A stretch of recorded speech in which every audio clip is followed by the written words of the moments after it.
Welcome back to prime debate. మనం చూస్తున్నాం ఒక ఎక్స్పోజ్ మనం స్టార్ట్ చేసాము. ఎక్స్పోజ్ ఖచ్చితంగా ఏదైతే బంగారు ఉందో బంగారు 1 గ్రామ్ అయినా సరే అది 1 మిల్లీ గ్రామ్ అయినా సరే ఖచ్చితంగా ఇవ్వాల్సిన బాధ్యత గోల్డ్ షాప్లకు ఉంటుంది. ఆ గోల్డ్ షాప్లో ఆ బాధ్యత నిర్వర్తించిన గోల్డ్ షాప్లకు సంబంధించిన అసలు రూపాన్ని ప్రజల ముందు తీసుకొచ్చే ప్రయత్నమే చేస్తున్నాము. అంతకు మించి వాళ్ళతో మనకు పర్సనల్గా ఎలాంటి ఇబ్బందులు కానివ్వండి, ఎలాంటి కోపాలు కానివ్వండి 100%లో మాకున్న కోపం వల్ల ఒకటే, ఎవరైతే మిమ్మల్ని నమ్మి వస్తున్న వినియోగదారులు ఉన్నారో వాళ్ళని ఆకర్షణీయమైన ప్రకటనలు ఇస్తున్నారు, కానీ అంతే నిజాయితీగా వాళ్ళకు ఆ బంగారు ఇవ్వట్లేదు అన్నది మాత్రమే మా కంప్లైంట్. మనం ఇప్పటికే చూసాము రాజమండ్రిలో, గతంలో మనం రాజమండ్రి జాసల్కాస్లో కానివ్వండి, అలాగే అప్పుడు మన విజయవాడ జాయల్కాస్లో కానివ్వండి, ఏవైతే జరిగాయి వాటికి సంబంధించిన ఎక్స్పోజ్ చేసాం. ఇప్పుడు నెక్స్ట్ స్టెప్ వెళ్తున్నాం మనము. నెక్స్ట్ స్టెప్లో మనకి చాలా క్లియర్గా మలబార్ గోల్డ్ కూడా అదే తరహా ఆపరేషన్స్ చేస్తుంది, అదే తరహా ఆలోచన విధానంతో ఉంది. అందులో భాగంగానే దాదాపుగా 107 మిల్లీగ్రాములకు సంబంధించిన మోసం ఒక కస్టమర్కు చేసిన విషయానికి సంబంధించి మనం ఒక బయట ఉన్నాము. ఆ బయట ప్రకారము, ఆ బయటలో ఉన్న ఏదైతే లీగల్ మెట్రాలజీకి సంబంధించిన అధికారి ఉన్నారో ఆయన చెప్పిన ప్రకారం 107 మిల్లీగ్రాముల మోసం ఆ వినియోగదారుడికి జరిగిన పరిస్థితి మనకు కనిపిస్తుంది. కేవలం అది 107 మిల్లీగ్రాములు అనే దాన్ని మనం చిన్నగా చూడాలా, దానికి సంబంధించిన వాల్యూని కట్టినప్పుడు లేదా దానికి సంబంధించిన వాల్యూని చూసినప్పుడు అది ప్రజల కష్టపడి సంపాదించిన డబ్బులు అన్న విషయాన్ని మర్చిపోవాలన్నది ఒక కీలకమైన అంశంగా మనం చూడాల్సిన అవసరం ఉంది. మరొకసారి మన రాయలసీమ బ్యూరో చీఫ్ గోపి దగ్గరికి వెళ్దాము. గోపితో ఒకసారి మాట్లాడే ప్రయత్నం చేద్దాం. గోపి, మనం చూస్తున్నాము గత కొంతకాలంగా ఈ ప్రజల్ని ఎలా మోసం చేస్తున్నారని మనం చెప్పే ప్రయత్నం చేస్తున్నాము.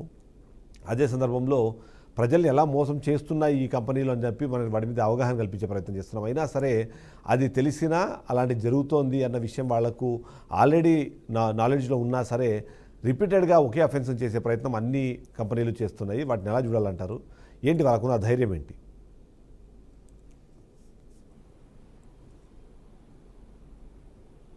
Sir good evening. ముందుగా ఎందుకంటే మనం ఆల్రెడీ ఈ ఏదైతే ఆపరేషన్లు నిర్వహిస్తున్న కొద్ది రోజుల నుంచి, ఎందుకంటే జోస్ లుకాస్ కావచ్చు, జోయా లుకాస్లో గత మనం వారం 10 రోజుల నుంచి చేస్తున్నటువంటి అంటే కథనాల పైన, అంటే ఇప్పటికే బాధితులు మీరు ప్రతి లైవ్లో కూడా మీరు చెప్తూ వస్తున్నారు, ఇది అంటే బంగారు అనేది ఒక ఆస్తి, ఇది వాస్తవం సార్. ఎందుకంటే ఒక మధ్యతరగతి కుటుంబంలో ఒక సామాన్యుల్లో అంటే పురాతన నుంచి కూడా వస్తున్నటువంటి ఆచారం అంటే వాళ్ళ బంగారు అంటే వాళ్ళ తల్లిదండ్రులు ఇచ్చినటువంటి బంగారు వాళ్ళ బిడ్డలకు ఇస్తారు, తర్వాత వాళ్ళ బిడ్డలకి ఇస్తారు. ఇట్లా ముందుకు ఆ విధంగా ముందుకు తీసుకెళ్తూ ఉంటారు.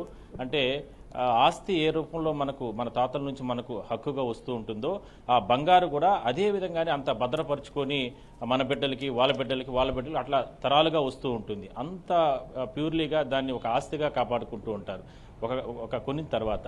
అయితే అది కొనే సందర్భంలో కూడా ఎన్నో రకాల కష్టాలు పడి రైతులైతే సంవత్సరానికి 2 పంటలు 3 పంటలు ఉంటాయి. దాంట్లో వాళ్ళు అంటే తినపోగా కూడబెట్టుకున్న మిగిలినటువంటి డబ్బుని సంవత్సరానికి ఒకసారి ఒక 20,000కో 30,000కో బంగారు ఒక నగ కొనుక్కొని భద్రపరుచుకుంటారు.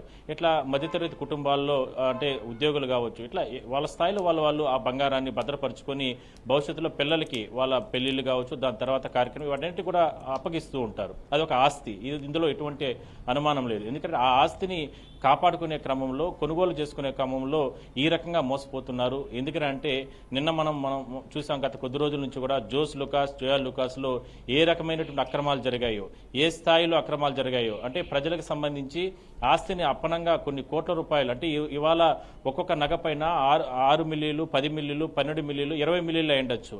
అదంతా కూడా కొన్ని వందల మంది ప్రతిరోజు కూడా కొనుగోలు చేస్తూ ఉంటారు అన్ని బ్రాంచుల్లో. అవన్నీ కలుపుకుంటే కొన్ని కోట్ల రూపాయల ప్రజల సంపదని దోచుకుంటున్నారంటే ఏ స్థాయిలో ఈ అక్రమాలు జరుగుతున్నాయో అంటే మనం ఇది ఒక ఉదాహరణగా మనం చెప్పుకోవచ్చు. మరోవైపు ఇవాళ మలబార్ గోల్డ్కి సంబంధించి మలబార్ గోల్డ్లో కూడా ఈ స్థాయి, అంటే వీళ్ళంతా కూడా చైన్ లింక్ సార్. ప్రధానంగా ఇదంతా కూడా పెద్ద కార్పొరేట్ కంపెనీలు అయినప్పటికీ కూడా వీళ్ళు చైన్ లింక్గా, అంటే ఆ బిజినెస్ అంతా కూడా చిన్న వ్యాపారాలు, అంటే చిన్న బంగారు షాపులు ఇవాళ వ్యాపారాలు లేవు. నిజంగా వాళ్ళే స్వచ్ఛమైన బంగారం ఇస్తున్నారు, వాళ్ళే స్వచ్ఛంగా ఉన్నటువంటి బంగారాన్ని ఇవాళ వినియోగదారులకు అమ్ముతున్నారు. కానీ ప్రకటనలు అంటే వీళ్ళు నిజాయితీగా ఈ రకంగా మోసాలు చేయకపోతే ప్రకటనలు కూడా అంటే పత్రికల్లో కావచ్చు లేదంటే టీవీల్లో కావచ్చు కొన్ని కోట్ల రూపాయలు ప్రతి వార్షిక బడ్జెట్లో వాళ్ళు కేటాయిస్తూ ఉంటారు సార్, అంటే పెద్ద మొత్తంలో. మరి ఇంత నిజాయితీగా వీళ్ళు జీఎస్టీలు కట్టి ఇంత నిజాయితీగా వీళ్ళు గాన బంగారం గాన వినియోగదారులకు అమ్మితే అన్ని కోట్ల రూపాయల ఆదాయం ఎట్లా వస్తుంది? మరి ఇంత పెద్ద ఎత్తున ఎట్లా పెద్ద ఒక్కొక్క చోట అయితే పట్టణాల్లో 3 ఫ్లోర్లు 5 ఫ్లోర్లు 10 ఫ్లోర్ల వరకు కూడా ఈ గోల్డ్ షాప్స్ అనేది ఉంటాయి. మలబార్ గోల్డ్ కానీ, లేదంటే జోస్ లుకాస్ కానీ, జోయల్ లుకాస్ కానీ, ఇట్లా పెద్ద పెద్ద మాల్స్ ఏర్పాటు చేసుకుని ఆ స్థాయిలో కొన్ని కోట్ల రూపాయల బంగారాన్ని ముందుగానే కొనుగోలు చేసి అక్కడ వచ్చి మొత్తం అంటే భద్రపరిచి సార్, నా పేరు చిదంబరం అండి. నేను బీఆర్కే న్యూస్ నుంచి మాట్లాడుతున్నాను. చెప్పండి. అది ఏం లేదు సార్, ఇప్పుడు మీ దగ్గర మోసాలు జరుగుతున్నాయని మేము ఒక కథనం ప్రసారం చేశాము. చెప్పండి. అది తెలుసా మీకు? దాని మీద నాలెడ్జ్ ఉందా? తెలుసు, బాగా తెలుసు. Okay okay. సో అయితే దానికి సంబంధించి మా రిపోర్టరు దానికి సంబంధించిన లింక్ మీకు పెడితే మీకేం పని లేదా అని చెప్పి అడిగారంట. ఎవరు? ఈ నెంబర్ ఇప్పుడు మీరే వాడతారా? మీ పేరండి? నా పేరు ఎందుకు? అంటే ఇప్పుడు ఈ నెంబర్ ఎవరు వాడతారు? మీరే వాడతారా లేకపోతే ఇది కామన్ నెంబరా? Common number. ఓకే. సో ఈ నెంబర్ ఎవరైతే వాడతారో ఆ వ్యక్తి మీకేం పని పాట లేదా అని ఒక మెసేజ్ పెట్టారు. ఏంటంటే మీ దగ్గర ఇప్పుడు ఈ బంగారు ఏదైతే ఉందో ఆ బంగారు ఒరిజినల్ ప్రైస్ కన్నా, అంటే ఒరిజినల్ కొన్నదానికి తర్వాత మీరు ఇచ్చే బంగారుకి డిఫరెన్స్ ఉంది అని ఒక కథనం ప్రసారం చేసి, ఆ ప్రసారం చేసిన కథనానికి సంబంధించి మీరు ఏమన్నా రెస్పాన్స్ ఇస్తారేమో అని మెసేజ్ పెడితే మీకు పని పాట లేదా అని మీరు రిప్లై ఇచ్చారు మీ ఛానల్, మీ కంపెనీ నుంచి. మీరు ఒక పని చేయండి, మీరు డైరెక్ట్ ఇక్కడ వచ్చి మాట్లాడండి. ఎవరు? షోరూమ్కి రండి, ఇక్కడ డైరెక్ట్ షోరూమ్కి రండి. ఓకే. షోరూమ్ వచ్చేసి మేనేజర్ మాట్లాడండి. మీరు మేనేజర్ కాదా? మేనేజర్ కాదు. ఓకే. మామూలుగా ఎట్లా ఉంటుందండి మీ దగ్గర బంగారు? అంటే ఎట్లా మీరు వెయిట్ చేస్తారు? వెయిట్ చేసేటప్పుడు కస్టమర్కి చూపించి వేవ్ చేస్తారా, లేదా కస్టమర్కి చూపించి కూడా వెయిట్ చేస్తారా? ఎలాగ చేయాలి అలాగే చేస్తున్నారు. ఎలా చేస్తారు మామూలుగా? యూజువల్గా ఇప్పుడు ఎవరినో కస్టమర్ వచ్చి మీ దగ్గర బంగారు కొన్నారనుకోండి, ఏది ప్రకారం చేయాలి, లీగల్ మెట్రాలజీ రూల్స్ ఎలా చేయాలి అలాగే అన్ని చేస్తున్నారు ఇక్కడ. ఓకే. ఇప్పుడు రూల్స్ ప్రకారం చేస్తే మళ్ళీ 83 మిల్లీగ్రాములు డిఫరెన్స్ వచ్చిందని మీ మీద కేసు కట్టారు. ఇదన్నీ క్లైమేట్ గురించి, ఎయిర్ గురించి అన్ని చాలా ప్రాబ్లమ్స్ వస్తుంది. ఎయిర్ నుంచి మీకు టెంపరేచర్ గురించి అన్ని చాలా చాలా ప్రాబ్లమ్. ఇది మెట్టలే కదా, మెట్టలు క్రిస్టలే కదా, చాలా ప్రాబ్లమ్స్ వస్తుంది. ఎంత ప్రాబ్లంకి మీరు బయట నుంచి ఏదైనా పర్చేస్ చేసినా కూడా దానిపైన లీటర్ లేదంటే కేజీ రాస్తుంది, కింద రాస్తుంది అది వెన్ ప్యాక్డ్ అలాగే రాస్తుంది. ఓకే. అర్థమైందా? ఈ గోల్డ్ అయితే అలాగే ప్యాక్ చేయడానికి అవ్వదు సార్. ఇప్పుడు అందుకే కదా మీరు ఆ ఎయిర్ లాక్ ఉన్న వేవింగ్ మెషిన్లో కదా మీరు చేసేది? ఏంటి? ఎయిర్ లాక్ ఉన్న వేవింగ్ మెషిన్లో కదా మీరు వెయిట్ చేసేది? ఎయిర్ లాక్ అప్పుడు టెంపరేచర్ గురించి ఎవరు మాట్లాడుతుంది? టెంపరేచర్ ఎంత డిఫరెన్స్ వస్తుంది?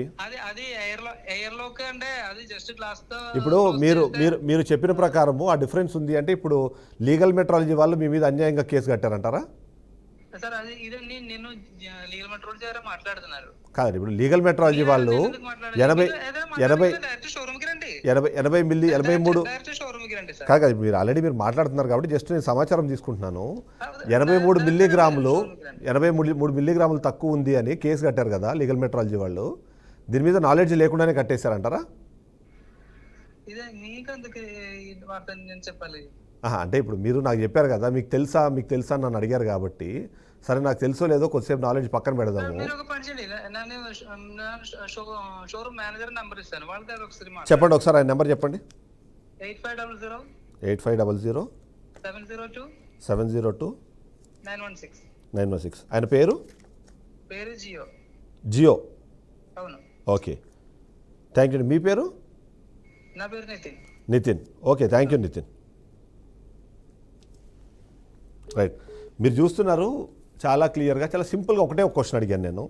ఎందుకు మీ దాంట్లో డిఫరెన్స్ వచ్చింది అంటే మెటల్ కదా అది, సో వెన్ ప్యాక్డ్ అని చెప్పేసి ఏదైతే కేజీలలో అమ్మే సాధారణ వస్తువులకు సంబంధించిన దాన్ని వేలాది రూపాయలు, దాదాపుగా 85,000 నుంచి 90,000 రూపాయలు 24 క్యారెట్ల బంగారం ధర ఉంటుంది, లేదా 21 క్యారెట్లు 22 క్యారెట్లు అనుకున్నా సరే 80,000కు పైగా 10 గ్రాముల ధర, అది 10 గ్రాముల ధర 85,000 దగ్గర ఉన్న దానికి వెన్ ప్యాక్డ్ అని చెప్పలేము అని అంటే నేను ఒకటే క్వశ్చన్ అడిగాను. చాలా సింపుల్ క్వశ్చన్ ఏంటంటే, అదే కరెక్ట్ అయితే మీరు చెప్పిన నాలెడ్జ్ లీగల్ మెట్రాలజీ వాళ్ళకు ఉండదా?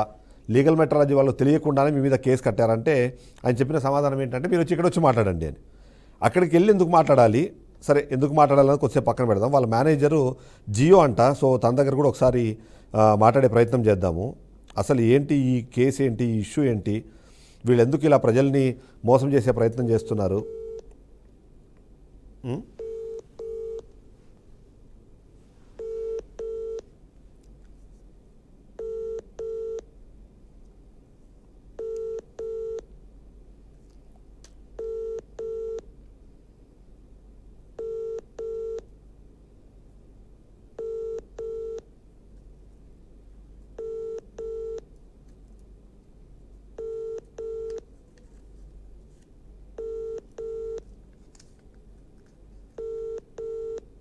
The person you are calling is not answering. Please call again later. So చూసారు, ఏదైతే మేనేజర్ అనే ఒక నెంబర్ ఇచ్చారు మనకి, ఆ నెంబర్కి కాల్ చేస్తే ఆ నెంబర్ ఆయన ఆన్సర్ చేయలేదు. మనం షో అయిపోయేలోపు మరొకసారి ఆయన మాట్లాడే ప్రయత్నం ఖచ్చితంగా చేద్దాము.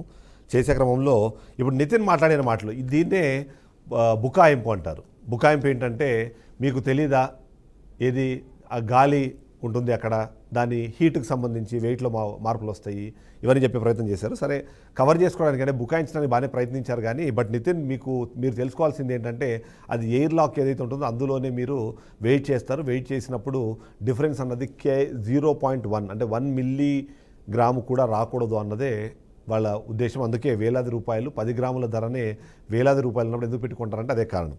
ఒకసారి గోపి దగ్గరికి వెళ్దాం. గోపి, మీరు విన్నారు ఇప్పుడు ఏదైతే నితిన్ అనే జాస్ లుకాస్ రాజమండ్రికి సంబంధించిన వ్యక్తి ఏదైతే మాట్లాడిన విధానం మీరు చూశారు. మీరు ఏదైనా నుంచే షోరూమ్కి వచ్చి మాట్లాడండి, ఒకటి పాయింట్ నెంబర్ 1.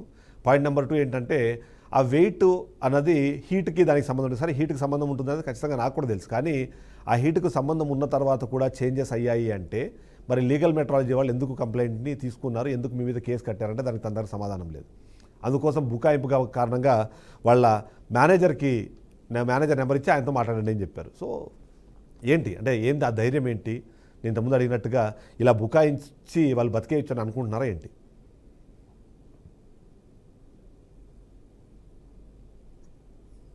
సార్, వాస్తవంగా మీరు అన్నట్టుగా దానికి ఎయిర్ లాక్ ఉంటుంది లోపల. అంటే ఆ వెయిట్ మిషన్లో అంటే నగ పెట్టేటప్పుడు ఎక్కడా కూడా దానికి ఎటువంటి ఇబ్బంది ఉండదు. అంటే అది కరెక్ట్గానే ఉండాలి. మీరు అన్నట్టు 0.1 కూడా డిఫరెన్స్ ఉండదు. కానీ వీళ్ళు ఆల్రెడీ నగని అంటే మ్యానుఫ్యాక్చరింగ్ తయారు చేసేటప్పుడే దాన్ని తక్కువగా తయారు చేసి బిల్స్ మాత్రం ఎక్కువగా వేస్తారు. అందువల్లనే 6 మిల్లీలు, 10 మిల్లీలు, 12 మిల్లీలు, 15 మిల్లీలు, ఒక్కో చోట 50 మిల్లీలు, అంటే అవసరాన్ని బట్టి, అక్కడ ఉన్నటువంటి పరిస్థితులు బట్టి, అక్కడ ఉన్నటువంటి డిమాండ్ చేయరు అనేటటువంటి, అంటే కస్టమర్లు ఎవరినో వస్తే డిమాండ్ చేయరు, మనం ఇచ్చింది తీసుకొని వెళ్ళిపోతారు డబ్బులు కట్టి అనేటటువంటి ప్రాంతాల్లో మరికొంత కూడా దోపిడీ జరుగుతూ ఉంటుంది. అలాంటిదే ప్రస్తుతానికి 2 తెలుగు రాష్ట్రాలు, మలబార్ గోల్డ్ కానీ, లేదంటే ఇట్లా జోలుకాస్ కానీ, జోలుకాస్ కానీ, ఇవన్నీ కూడా జరుగుతున్నాయి.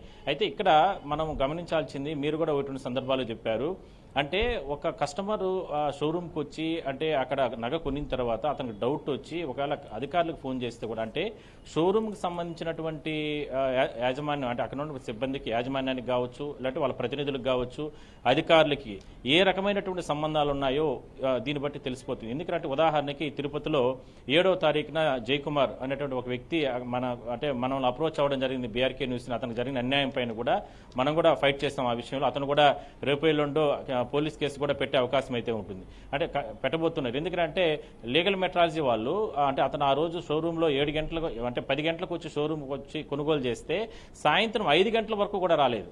అంటే ఏ స్థాయిలో వాళ్ళకి ఎంత సంబంధాలు ఉన్నాయి, అంటే జస్ట్ తిరుపతిలో లీగల్ మెట్రాలజీ ఆఫీస్ నుంచి ఏదైతే జోయస్ లుకాస్కి సంబంధించినటువంటి షోరూము ఒక 2-3 కిలోమీటర్లు కూడా లేదు సార్. జస్ట్ ఒక 10 నిమిషాలు అక్కడికి వచ్చేయచ్చు. అలాంటిది ఒకవేళ ఇంకేదైనా సార్ రైట్స్లో ఉన్నాము, ఇంకా వేరే చోట తనిఖీల్లో ఉన్నాము ఉన్నా కూడా తిరుపతి సిటీలోనే చాలా దగ్గరలోనే ఉంటాయి అన్ని షోరూమ్స్ కూడా. మరి కావాలనే ఉద్దేశపూర్వకంగానే, అంటే ఒకవేళ అంత సాయంత్రం వరకు మీరు వెయిట్ చేస్తే ఉండండి, లేదంటే మేము అప్పుడే వస్తాము అని చెప్పిన తర్వాత అతను నిజాయితీగా ఉదయం నుంచి కూడా సాయంత్రం వరకు కూడా అక్కడ ఉండడం జరిగింది. అంటే ఏ స్థాయిలో వాళ్ళ మధ్య సంబంధాలు కొనసాగుతున్నాయో దీన్ని బట్టి కూడా చాలా స్పష్టంగా మనం కనుక్కోవచ్చు సార్. ఇట్లా రకరకాల వేధింపుల కారణంగానే ఇవాళ చాలా మంది దోపిడీకి గురవుతున్నారు. ఒకవేళ కొంతమంది ప్రశ్నించినా, కొంతమంది ప్రశ్నించలేక కొంతమంది వెళ్ళిపోతున్నారు. ఇక్కడ ఇందాక కూడా మనం మాట్లాడుకుంటూ ప్రకటనలకు సంబంధించి కూడా వీళ్ళకి మలబార్ గోల్డ్ అండి, వరంగల్ బ్రాంచ్. ఓకే సార్, నేను మీ మలబార్ గోల్డ్లో మోసాలు జరుగుతున్నాయని ఒక వీడియో చూసి కాల్ చేస్తున్నాను. ఏంటి సార్ మీ దగ్గర, ఏంటి సార్ అది, ఆ ఇష్యూ మీకు ఐడియా ఉందా?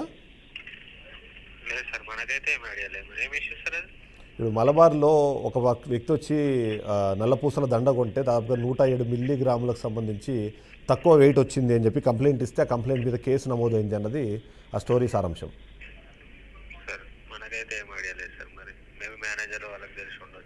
ఓకే, మీరండి? మీరు రిసెప్షనా? ఓకే. సరే, బీఆర్కే న్యూస్ నుంచి మాట్లాడుతున్నానండి. అంటే మొన్న ఏదైతే కేసు బుక్ అయింది కదా, దానికి సంబంధించి మీకు సమాచారం లేదా? ఓకే. సో మీ దగ్గర ఏమైనా ఇలాంటివి జరుగుతుంటాయండి రెగ్యులర్గా, కేసెస్, ఇష్యూస్? మళ్ళీ మొన్న కేసు బుక్ అయింది, మీకు ఐడియా లేదా? ఒక అంటే లీగల్ మెట్రాలజీ వాళ్ళు వచ్చి 107 మిల్లీగ్రాములు తక్కువ మీ దగ్గర ఒక నల్ల పూసల దండగ ఉన్నప్పుడు ఒక కస్టమర్కి 107 మిల్లీగ్రాములు తక్కువ వచ్చిందని చెప్పి కేసు బుక్ చేశారు. ఓకే. అవును. మీకు ఐడియా లేదా? మీ మేనేజర్ గారికి ఏమైనా ఇవ్వగలుగుతారా మీరు? మేనేజర్ మీటింగ్లో ఉన్నారు సార్. ఓకే. సో మీకు ఐడియా లేదంటారు దీనికి సంబంధించి. మీ పేరండి? రైట్. సో ఇదో కొత్త తరహా బుకాయింపు. అంటే అందులో రిసెప్షన్గా పనిచేసే వ్యక్తికే ఆ కంపెనీకి అంటే ఆ షోరూంలోకి వచ్చి ఒక వ్యక్తి మీద అంటే ఒక వ్యక్తి అంటే అక్కడ నుంచి లీగల్ మెట్రాలజీ నుంచి వచ్చి వాళ్ళు కంప్లైంట్ రిజిస్టర్ చేసి దాని మీద ఒక కేసు కట్టిన తర్వాత కూడా నాకు సమాచారం లేదని బుకాయించడం. సరే, ఈ బుకాయింపుల పర్వం అన్నది కొనసాగుతుంది. నేను మరొకసారి ఈ వ్యక్తికి ఒకసారి మాట్లాడే ప్రయత్నం చేస్తాను, జాసోల్కాకు సంబంధించిన మేనేజర్తో. చూద్దాం ఆయన ఏమైనా మళ్ళీ రెస్పాండ్ అవుతారా ఏంటి అన్నది.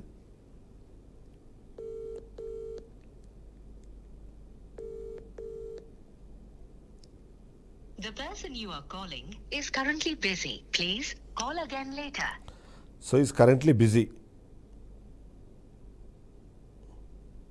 సో ఈయన కరెంట్లీ బిజీ ఎందుకున్నారు అంటే ఇప్పటికే నితిన్ వాళ్ళకి సమాచారం అందించుంటారు. మనం బీఆర్కే న్యూస్ నుంచి కాల్ చేశారు, ఆ నెంబర్ నేను ఇచ్చాను అని చెప్పి. మేబీ ఈ వీడియో చూస్తున్నా, ఈ లైవ్ చూస్తున్నా పెద్ద ఆశ్చర్య అవసరం లేదు ఖచ్చితంగా వాళ్ళు. ఎందుకంటే ఎప్పటికప్పుడు మన ఛానల్లో ఏం జరుగుతోంది, ఎలాంటి వార్తల్ని మనం ప్రజెంట్ చేస్తున్నాం, అందులో జాసోల్కాస్ కానివ్వండి, జాయాలుకాస్కి సంబంధించి ఏం జరుగుతుందని మనం ప్రసారం చేస్తున్నాం కాబట్టి వాళ్ళు ఎప్పటికప్పుడు కన్ను పెట్టుంటారు. కాబట్టి ఈ ఉద్దేశంతోనే వాళ్ళు ఆన్సర్ చేయలేదు అనుకుంటారు.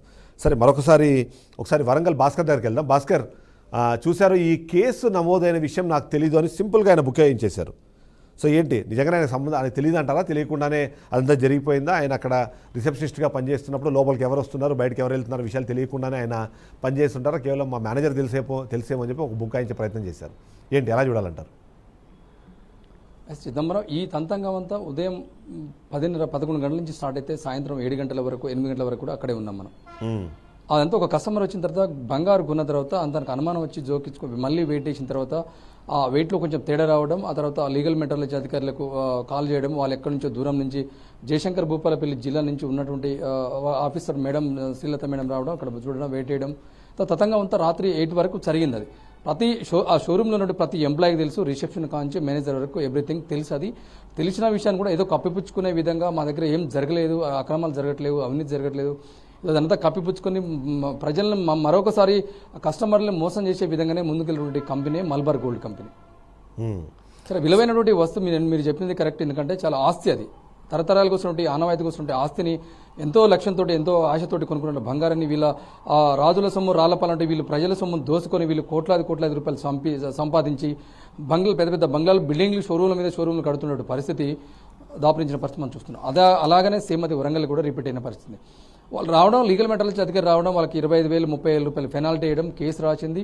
హైదరాబాద్ స్థాయిలో కమిషనర్ స్థాయి వరకు కూడా ఈ అంశం అందరికీ ప్రతి పిన్ టు పిన్ తెలుసు. మనం ఆ దిశలో మన స్టింగ్ ఆపరేషన్లో భాగంగా మనం అక్కడే ఉన్నాం, అధికారులు చూస్తున్నాం, మన పక్కనే ఉన్నాం, ప్రతిదీ కూడా మనం అబ్జర్వేషన్ చేసుకుంటున్నాం. వాళ్ళు కూడా మన అబ్జర్వేషన్ చేశారు, మన సోన్ కూడా చెప్పడం జరిగింది. ఆ విషయం వాళ్ళకు కూడా తెలుసు. ఆఫీసర్ నాతోటి కొంతమంది మాట్లాడే ప్రయత్నం చేసినా కూడా టాప్ టు బాటం మీరు అక్కడే మాట్లాడుకోండి, నిజంగానే మీ దాంట్లో అవినీతి అక్రమాలు జరుగుతున్నాయి, మేము వార్త పెట్టే విషయంగానే మేము మా బీఆర్కే న్యూస్ చెప్పినట్టు జరిగింది. ఇలాంటి అన్ని కూడా తెలిసి కూడా ఏదో తెలియనట్టు, సంబంధం లేనట్టు, ఎంతో మభ్యపెట్టి ఏదో తప్పించుకునే ప్రయత్నం చేస్తున్నట్టు మల్బార్ గోల్డ్ మేనేజ్మెంట్ చేస్తున్నట్టు మనకు స్పష్టంగా కనిపిస్తుంది. నిజంగానే తిరుపతి గోపి చెప్పినట్టు నిజంగానే ఇప్పుడు వరంగల్లో ఉన్నటువంటి మల్బార్ గోల్డ్కు లీగల్ మెట్రాలజీ అధికారి కోతవేటి దూరమే 1 కిలోమీటర్ 2 కిలోమీటర్స్ లోపలే ఉంటుంది. అధికారి ఎవరున్నా, పై అధికారి బయట ఉన్నా కూడా కొంతమంది లీగల్ ఆఫీసర్లు ఇక్కడ టెక్నికల్ అంశం ఇక్కడ మాట్లాడుకోవాలి. ఎందుకంటే నేను కూడా లీగల్ మెట్రాలజీ వాళ్ళతో మాట్లాడినప్పుడు వాళ్ళు చెప్పేది ఏంటంటే ఆల్రెడీ ప్రీ ఆక్యుపైడ్ వర్క్స్ ఉంటాయి మాకు. ఏదైనా ఇలాంటి కంప్లైంట్ వచ్చినప్పుడు ఆ కంప్లైంట్ని అవకాశాన్ని బట్టి, పరిస్థితులను బట్టి మేము అక్కడ అలొకేట్ చేస్తుంటాము. లేదా కొన్ని సందర్భాల్లో ఆల్రెడీ ఎక్కడైనా సరే వేరే ప్రాంతంలో ఉన్నప్పుడు రావడానికి టైం పడుతుంది అనేది. సరే, అది టెక్నికల్ అంశంగా మనం చూద్దాము. అంతేకాకుండా మీరు అన్నట్టుగా అక్కడ ఆ అధికారులు, ఆ షోరూములు అక్కడ మిలాఖత్ అయ్యే అవకాశం కూడా లేకపోలేదు. దాన్ని కూడా మనం కొట్టిపారాల్సిన అవసరం లేదు. ఎందుకంటే ఖచ్చితంగా ఆ బిజినెస్ చేస్తున్నప్పుడు వీళ్ళతో సన్నిహిత సంబంధాలు ఉంటాయి కాబట్టి అది ఏదైనా అలాంటి కంప్లైంట్స్ వచ్చినప్పుడు కొద్దిగా అవాయిడ్ చేసి కొద్దిగా లేట్గా వస్తే ఏమైనా వెళ్ళిపోతారేమో వినియోగదారులను ఎదురు చూడడం లేదు. కానీ బట్ పూర్తిగా అధికారుల నిర్లక్ష్యంగా మనం చూడాలి. అంతేకాకుండా ఆ నిర్లక్ష్యం చేసే సందర్భంలో కొన్ని పరిస్థితులు మనం కూడా చూస్తుంటాం కాబట్టి ఎక్కువ సార్లు లేదా కొన్నిసార్లు వాళ్ళకున్న వర్క్ ప్రెషరు, అక్కడ ఉండాల్సిన టీం కానివ్వండి, లేకపోతే అక్కడ ఉండాల్సిన సిబ్బంది కన్నా తక్కువ మంది సిబ్బంది ఉండడం కూడా వాళ్ళకి ఒక సమస్యగా మనము ఖచ్చితంగా ఇక్కడ భావించాల్సిన అవసరం అయితే ఉంది. అయితే గోపి, ఒకసారి మీరు ఫైనల్ కంక్లూజన్లోకి వెళ్దాం. ఇప్పుడు మనం చూసాము, ఒకటి జాసలుకాస్కి సంబంధించిన రాజమండ్రిలో కాల్ మనం మాట్లాడితే అతను ఒక బుకాయించే ప్రయత్నం చేశారు. అదేంటంటే వెయిట్, హీటు, స్పేసు, తర్వాత ఆయన మొత్తం అంతా ఏమంటారు, మొత్తం సైన్స్ మొత్తాన్ని మనకి నేర్పించే ప్రయత్నం చేశారు. ఈయనేమో నాకు తెలీదు, ఉదయం నుంచి సాయంత్రం వరకు అదే ఆఫీస్లో అదే రిసెప్షన్లో పనిచేసే వ్యక్తికేమో నాకు వచ్చి కంప్లైంట్ జరిగినట్టు కానివ్వండి, అలాంటి మోసం జరిగినట్టు నాకు సమాచారం లేదు, మా మేనేజర్లకు తెలిసి ఉండే అవకాశం ఉందన్నారు. సో ఇలా బుకాయిస్తూ ఎంతకాలం ఉండాలి? ఇలా బుకాయిస్తూ వెళితే ప్రజలను మోసం చేసిన విషయం ఏమైనా మరుగున పడిపోతుందా? ఏంటి వాళ్ళ ఉద్దేశం ఏమంటారు?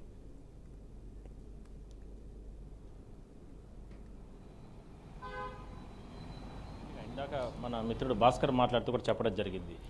స్టార్టింగ్ గేట్ లాగే అక్కడ సెక్యూరిటీ కార్ నుంచి లోపల రిసెప్షన్ నుంచి లోపల పనిచేసి, అంటే ఒక్కొక్క షోరూంలో దాదాపుగా అంటే ఆ స్థాయి బట్టి ఒక 30 మంది, 40 మంది, 50 మంది కూడా ఉద్యోగులు అక్కడ పనిచేస్తూ ఉంటారు. అంటే వాళ్ళు తప్పు కాదు అక్కడ, కానీ వాళ్ళకందరికీ కూడా తెలుసు ఇందులో జరిగేది పెద్ద మొత్తంలో మోసం జరుగుతూ ఉంటుంది అనేది అందరికీ తెలుసు. అయినప్పటికీ కూడా ఎవరు కూడా బయటపెట్టరు, ఎందుకంటే అది వాళ్ళ ఉద్యోగ ధర్మం. అంటే వాళ్ళకు జీతాలు కూడా భారీ స్థాయిలో ఉంటాయి సార్. ఒక్కొక్కరికి 30,000, 40,000, 50,000, ₹1,00,000 మేనేజర్ స్థాయిలో ఉండే వాళ్ళకి, ఆ స్థాయిలో అంటే వాళ్ళకి మంత్లీ కూడా జీతాలు ఉంటాయి. ఓకే, అవన్నీ కూడా మనం పక్కన పెడితే అవన్నీ ఇవ్వచ్చు. కానీ ఈ కంపెనీలన్నీ కూడా ఈ స్థాయిలో మోసం చేస్తున్నప్పటికీ కూడా అధికారులు ఎందుకు పట్టించుకోవడం లేదు, రైట్స్ చేయడం లేదు? ఒకవేళ కస్టమర్లు కూడా ఎవరైనా సరే ఫిర్యాదు చేస్తే గంటల సమయం, అంటే 5 నిమిషాలు, 10 నిమిషాలు, 15 నిమిషాలు, వాళ్ళకి ఇంకేం వేరే యాక్టివిటీస్ పని ఉండవు సార్.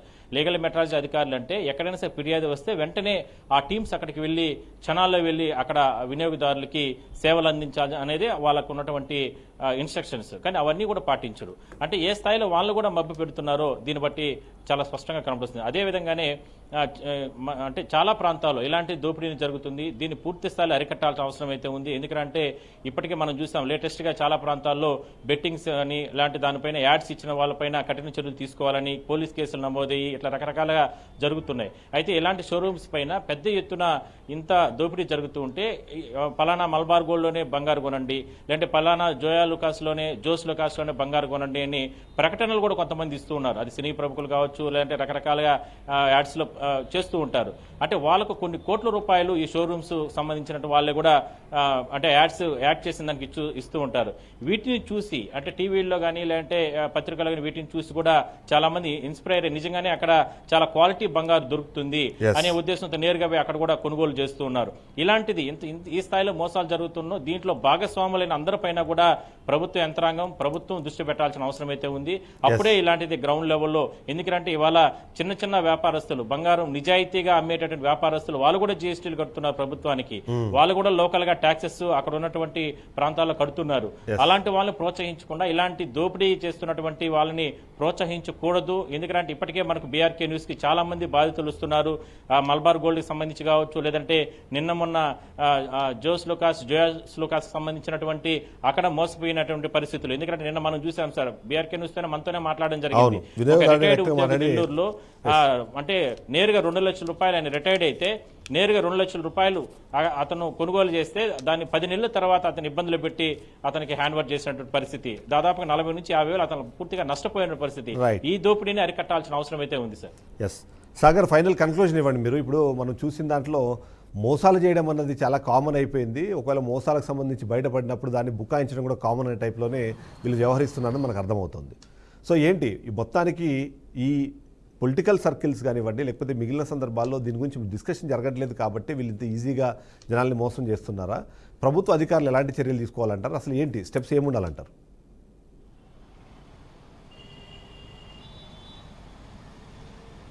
ఆఫ్ రికార్డు లేదంటే ఆన్ రికార్డు చాలా స్పష్టంగా, చాలా క్లియర్గా ఉంది. ఏదైనా ఒక కార్పొరేట్ ఇప్పుడు బంగారు దుకాణం, బంగారు నగల గురించి మాట్లాడుకున్నాం కాబట్టి వాళ్ళు ఈ వ్యాపారంలోకి రాకముందు ఏదో ఒక షోరూమ్, 2 షోరూమ్లు ఇటు పెట్టడం, అనంతరం తక్కువ కాలంలోనే కొన్ని వందల స్థాయిలో బ్రాంచీలు ఓపెన్ చేయడం, వీటన్నిటికీ ప్రధానంగా అడ్వర్టైజ్మెంట్స్, ఎవరైతే ఏదో ఒక సెలబ్రిటీని తీసుకోవడం, వాళ్ళని పెట్టుకోవడం, వీటన్నిటికీ అదే రూపంగా జాయ్ లుకాస్ వారు నెల్లూరులో రీసెంట్గా మనం చూసింది ఏంటంటే ప్రతి ఇంటికి కూడా సుమారుగా 8 పేజీలతో కూడిన ఒక బుక్లెట్ లాంటిది ఇచ్చారు. ఒక చిన్న పెళ్లి పత్రిక ముద్రించాలంటేనే ₹10 ఖర్చు అవుతుంది. కానీ వాళ్ళు ముద్రించిన ఏదైతే ఆ బుక్లెట్, ఆ బ్రోచరు సుమారుగా 200 నుంచి 300 రూపాయలు ఆ బ్రోచర్ అది. అంటే ఒక్కొక్క ఇంటికి 300 రూపాయల బ్రోచర్ వాళ్ళు బంగారు నగలు కొనని చెప్పి ఉచితంగా ఇస్తున్నారంటే ఒక అడ్వర్టైజ్మెంటింగ్కి ఈ విధంగా పబ్లిసిటీకి, అలాగే ఏదైతే అది సెలబ్రిటీస్కి ఎంత కోట్ల రూపాయలు ఖర్చు పెడుతున్నారో, అలాగే ఇటు షోరూములకు కావచ్చు, అందులో ఉద్యోగస్తులు వచ్చి మెయింటెనెన్స్కి ఎన్ని కోట్ల రూపాయలు ఎంత ధనం వృధా చేస్తూ ఈ ధనానంతా కూడా ప్రజలను మోసం చేస్తూ తీసుకుని చెప్పి చాలా స్పష్టంగా అర్థమవుతుంది. అదే సమయంలో కూడా వీళ్ళకి పొలిటికల్ కావచ్చు, ఇటు ప్రభుత్వాల నుంచి కావచ్చు చాలా సహకారం ఉంది. వీటన్నిటికి కూడా కాకుండా ముఖ్యంగా కూడా మనం లీగల్ మెట్రాలజీని చూసుకుంటున్నాం, లీగల్ మెట్రాలజీ గురించి మాట్లాడుతున్నాం. కానీ ఇదే సమయంలో లీగల్ మెట్రాలజీ కావచ్చు, ఇటు రెవెన్యూ కావచ్చు, పోలీస్ కావచ్చు, ముఖ్యంగా లీగల్ మెట్రాలజీ వాళ్ళకి ఏదైనా కంప్లైంట్ వచ్చినప్పుడు వెళ్ళి చెక్ చేయడం కాదు. వాళ్ళు నిద్రలేస్తే ఏదో ఒక చిల్లర దుకాణంలోనో మాంసం కొట్టుకు వెళ్ళి తక్కెట్లు తీసుకెళ్ళి ఇంటికి తీసుకెళ్తున్నారు, అది కాదు. ఏదైనా సరే పెట్రోల్ బంకులు వీటితో పాటుగా బంగారు దుకాణాలు కూడా నేరుగా వెళ్ళాలి. అంటే కంప్లైంట్ ఇస్తేనప్పుడు కాదు, కంప్లైంట్ ఇవ్వకపోయినా సరే సుమోటోగా నేరుగా కూడా వెళ్ళాలి. అలాగే బంగారం కూడా వాళ్ళు చెక్ చేసే విధంగా ఉండాలి, తూకాలు చెక్ చేసే విధంగా ఉండాలి. చిన్న తప్పు చేసిన వెంటనే దానికి సరైన పనిష్మెంట్, ఏదో 5,000 10,000 ఇచ్చి దాని మీద పెనాల్టీ రాయకుండా వెంటనే కూడా ఆ షాప్ను సీజ్ చేసే విధంగా ఎప్పుడైతే కఠినంగా వ్యవహరిస్తారో అప్పుడు మాత్రమే అక్కడ ఈ మోసానంతా నివారించవచ్చు. లేదంటే ప్రజల సొమ్ము సుమారుగా 234 బ్రాంచీలు కలిగిన ఈ మలబార్ గోల్డ్లో ఒక 100 మిల్లీగ్రాముల బంగారం ఒక చోట ఒక ట్రాన్సాక్షన్లోనే వచ్చిందంటే ఈ 230 షోరూముల్లో ఎంతమంది ఎన్ని లక్షలు ఎన్ని కోట్ల రూపాయలు కొన్నారో వాటిలో ఏ విధంగా మోసం చేస్తారు. సో ఏదైనా సరే మోసం చేస్తే వారికి కఠినంగా శిక్షలు ఉంటాయని చెప్పి క్లియర్ కట్గా వాళ్ళకి భయం వస్తేనే ఈ మోసాలు తగ్గుతాయి. వీళ్ళ వల్ల ఇందాక తిరుపతి నుంచి గోపన్న చెప్పినట్టు చిన్న చిన్న వ్యాపారస్తులు కష్టపడి నిజాయితీగా వ్యాపారస్తులు అందరూ కూడా చచ్చిపోతున్నారు వీళ్ళ వల్ల. సో మొత్తం మీద కార్పొరేట్ ముసుగులు ఈ మోసాలను కూడా అరికట్టాలంటే అధికారుల చేతిలో ఉంది. వాళ్ళు ఇటు ప్రభుత్వ అధికారులు కఠినంగా వ్యవహరిస్తే తప్ప వీళ్ళు దీనిలోంచి బయట వచ్చే పరిస్థితి లేదు. ప్రజలు మోసాల నుంచి కూడా బయటపడే పరిస్థితి లేదని చెప్పొచ్చు sir. Right, thank you very much Sagar, thank you very much Bhaskar, అలాగే గోపి. మనం ఓవరాల్గా చూస్తున్నాము ఇక్కడ జాయలుకాసు జాసలుకాస్కి సంబంధించిన మోసం కానివ్వండి, ఇప్పుడు మనము బయటపెట్టిన మలబార్ గోల్డ్కి సంబంధించిన మోసం కానివ్వండి, ఈ మోసాలన్నీ ఒకే తరహాలో ఉన్నాయి. ఒకే తరహా మోసాన్ని అన్నీ చేస్తున్నాయి అన్నది ఎంత నిజమో, ఇలాంటి మోసాలు చేస్తున్న మరిన్ని షాపుల పైన ఇప్పటికే బీఆర్కే న్యూస్ ఇలాంటి ఆపరేషన్స్ కంప్లీట్ చేసింది. ఒక్కొక్క షాపుకు సంబంధించిన భాగోతాన్ని బయట పెడుతూనే ఉంటుంది. ఆ బయట పెట్టే క్రమంలో ఎవరు బాధితులు వచ్చినా సరే వాళ్ళకి అండగా ఉంటుంది బీఆర్కే న్యూస్. వాళ్ళ మీద ఎవరైతే బాధితులు ఉన్నారో వాళ్ళ మీద కఠిన చర్యలు తీసుకునేదాకా, వాళ్ళకి శిక్షలు పడేదాకా కూడా బాధితులకు అండగా నిలబడతాము. బీఆర్కే న్యూస్ అదే పందాల్లోనే ముందుకెళ్తుంది. ఇది వాళ్ళ షో. రేపటి షోతో మళ్ళీ కలుద్దాం. Stay tune.